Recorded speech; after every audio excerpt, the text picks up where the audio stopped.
This is underneath the Craig Foreman, and I do not need this heavy plastic frame here that is taking up a lot of space, and I need as much space as I can get because I really don't want to go more than 24 inches out on the miter station, so on the countertop.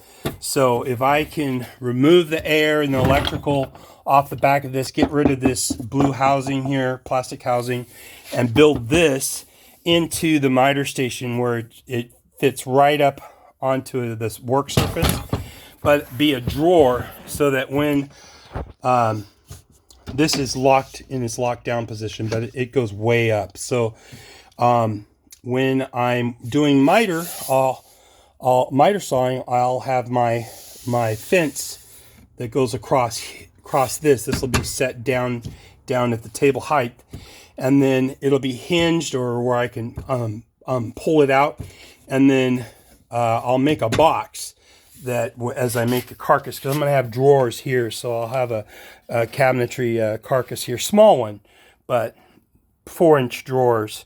So there'll be drawers down here, and then this guy will be built into a drawer that's open on the top so that this can slide and be at the same surface as the miter station counter or worktop.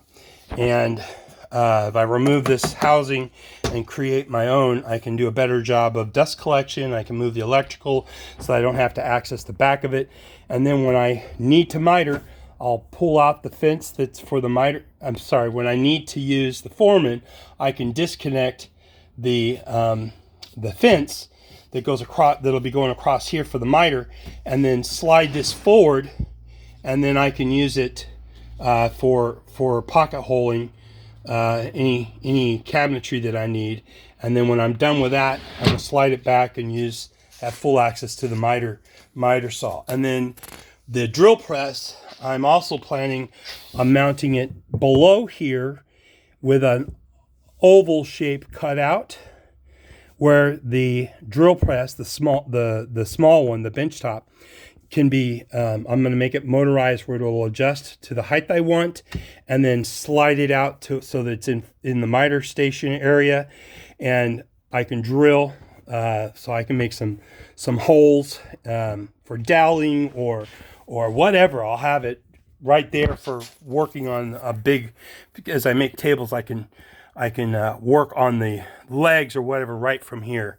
So that's kind of an exciting idea. And then over here on this side, I'm going to, I'm planning on having a bunch of T-track over here for clamping and making just a glue up area, work area. And I'm also going to have the multiple levels attached to the windows because I'm planning on framing out the windows nice with maple.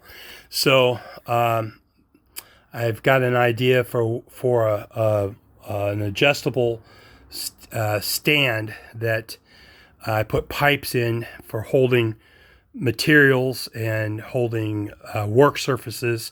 So recessed back, but lined up here, I can have glue ups because I have a lot of projects that take a while to glue up, and I'm struggling with space.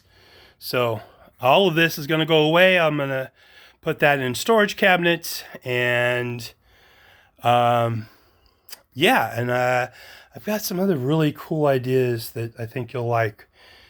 So follow me. Join my adventure.